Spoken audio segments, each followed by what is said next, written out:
Honorable Barbara McDougall once said of the cartoonist Terry Mosher, "We all know Aislinn recognizes no limits, displays no judgment.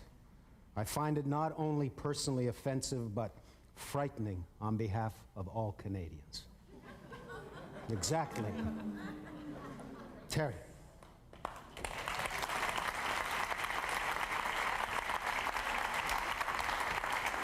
All right, Moses. When I first started out in this business a number of years ago, I went to see a fellow I had admired. I'd read his books, really admired him, and I wanted to get a little advice from him. And he said, Terry, if you want to be a success in satire as a cartoonist, what you really have to do is have 360-degree vision. In other words, you have to be equal-handedly malicious with everybody.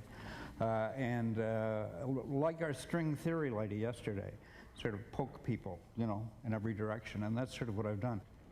Therefore, if I or any other cartoonist have done anything to upset you in terms of how we've dealt with your favorite politician, your favorite political party, your favorite cause, your religion, whatever it happens to be, understand that satire, and I began to understand this, and once I did, it made it easier to do this sort of thing. Satire is really a test, like the string theory lady, poking. Can you take it? Can you laugh? And it's very important, I think. Subsequently, we get off a little bit on upsetting people. Barbara McDougall, to say that is really it was a great day for me. Speaking of which, how do Canadian women talk dirty? Oh my God, yes.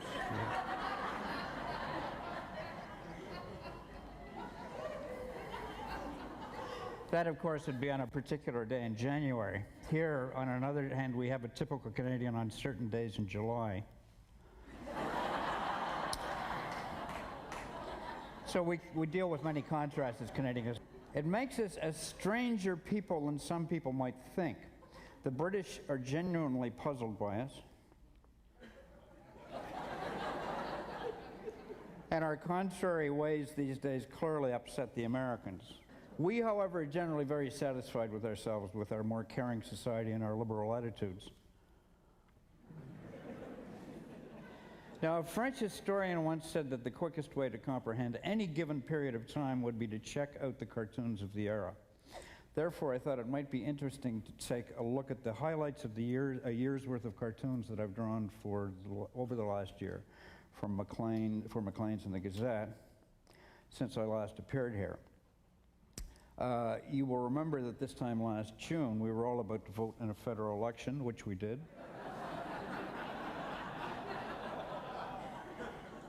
Resulting in a minority government. Not that there's anything wrong with that sort of thing. Creating a whole new array of opportunities. Same-sex marriage counselor, take a number.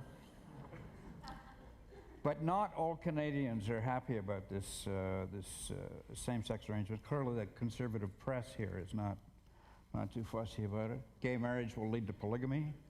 We told you so. Man is married to 14 other men. Bringing us then to Stephen Harper, who announced that he could solve all Canada's problems with something called the Belgium model.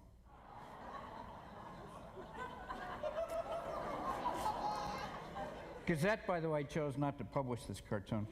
But that's not much of a problem anymore. Go to my website.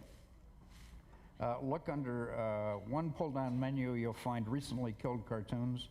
Censorship is now virtually impossible with the internet. I think that's why Peter's absolutely right about this revolution in every business. The Gazette did print this next cartoon. Sometimes I think editors just don't see things. You know, when the Tories were really going up in the polls. So here we have the latest in Tory erotic literature. I mean, look at those curling toes. What is that woman doing, you know? In any case, the cartoon got in. Then, while riding high in polls in the country, the Conservatives chose to have a convention in my hometown of Montreal. Good optics, they say. I love this cartoon. En ville. It's rude to stare there. They're called Tories. You know?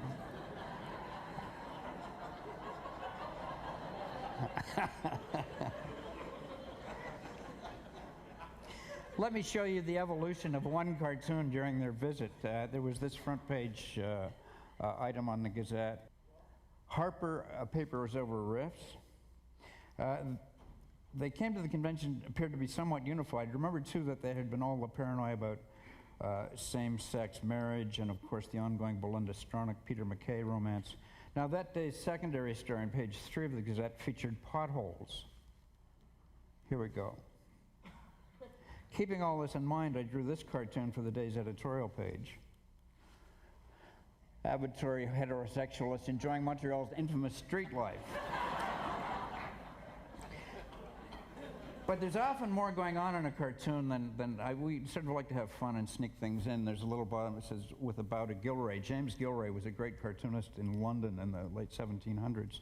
And one of his most infamous cartoons was of a Duke and Duchess. This is him, and this is the Duke and Duchess having an interesting time. Nice, eh? Nice thing. And so that was my sort of, by drawing the feet in that way of Belinda and Peter, or whoever it happens to be at the time. But then within months, Belinda Stronach crossed the floor to join Paul Martin's Liberals, which was devastating news for the Tories, an event that displaced the Queen's arrival in Canada on that particular day.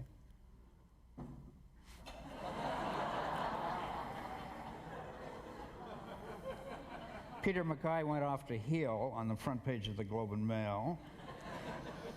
It seemed that within minutes, Stephen Harper was tumbling in the polls, relating the recent announcement of a thorough makeover of Harper's image. What does the poor guy have to do? Be seen with Bono, you know? I mean, have they both been reduced to this? Stay tuned. Now, speaking of Bono, the Rolling Stones will be touring again.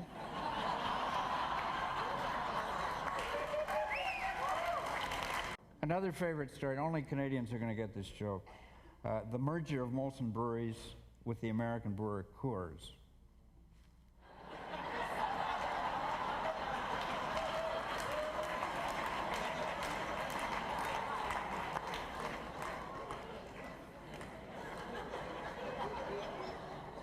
On days when very little is happening in Canada, we'll do American subject matter. For example, there was the Michael Jackson trial when he got a cold. For God's sake, Michael, don't blow your nose. Or like when heading into last fall's American election. Were you hearing from my friends? I sure was. From your friends, the Bush Dodgers.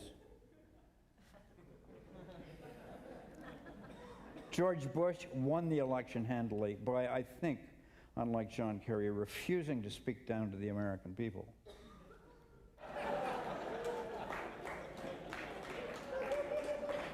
And of course, the war went on. The Americans are not happy about Canadians not participating in the Holy War in Iraq, so I proposed this solution: kill 3 birds with 1 stone, give them our Sea Kings and our subs. As we know, some of our politicians have not been all that nice to the Americans. Here's Carolyn Parrish.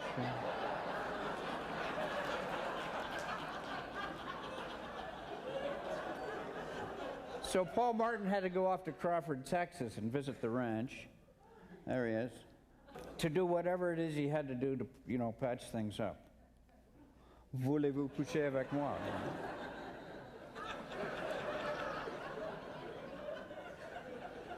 But the story of the year ended up being Gomery, the brutal truth in advertising. Of course, just like us, Paul Martin had been absolutely shocked and appalled by all this Gomery stuff. I hope that they'll issue a booklet with the actual final report. There's nothing new about this, by the way. Our first Prime Minister, John A. Macdonald, had tremendous problems, and a cartoonist in his day and age drew this cartoon of him, where he's saying, "I admit I took the money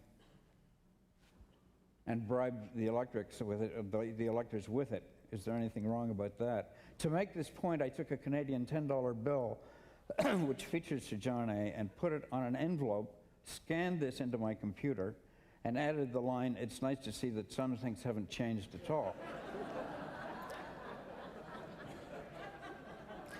Now, this is a process called sampling. It's kind of the new collage, and you'll be seeing more and more of it in graphics and satire and that sort of thing in cartooning. Sampling is formally defined as the recontextualization of previously existing found bits of information for a creative purpose, a process used to good effect in comics. Simply put, we're in a hurry. We sometimes borrow stuff and use it creatively, giving it a twist, and sometimes in a very startling way. The other day, for example, in Quebec, when it was announced that the Supreme Court had ruled in favor of private health care, I simply scanned in my own Medicare card and added a little visa swatch. So it can be very effective. Here, leading up to the American election, do you remember there were all of these red maps, blue maps, like here in the Wall Street Journal? So I did the same thing for an election result cartoon. Red states and blue states became Starbucks Nation and Walmart Nation. So I want to close with this concept, this very, very interesting idea. Similarly, overnight, this appeared everywhere on the internet, this next graphic, anonymous graphic, United States of Canada and Jesus Land. If I had done it, I would have included Alberta and Jesus Land, but nevertheless, each to their own. The creative point I would like to close with is this. These days, with some computer knowledge and a little Photoshop knowledge, you too can become a cartoonist. Anybody can with the use of the internet. And you can be damned rude about it too. Again, immediately after the election, this anonymously appeared out of nowhere.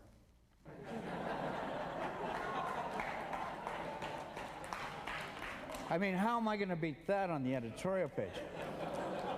Let me give you another example. When Arafat was on his deathbed, I like to think of myself as being a pretty daring cartoonist, and you can do that in Montreal because there's so much, despite what Peter said about Montreal, Montreal is still very much a cultural center and a cultural capital, and he's totally wrong.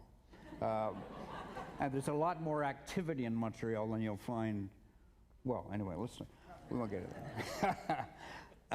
So we get away with a lot more in terms of what we do because people talk about the graphics and the cartoons and that sort of thing. And you have Josh Freeds, and you have Bowser and Blues, and you have all of this activity, English and French. So we're a little more daring there. We get away with a lot more stuff on the editorial page than you'll see on the Toronto Star or wherever it happens to be. So I had done this cartoon that I was very pleased with on the unfortunate bedside manner of Madame Arafat. That's a pretty tough cartoon.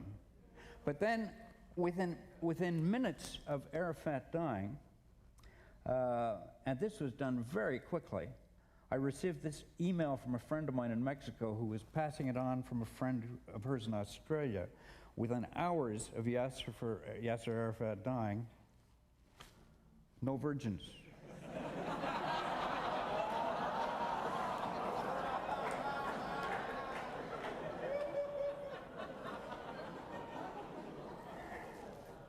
Wish I'd thought of that. Thanks very much.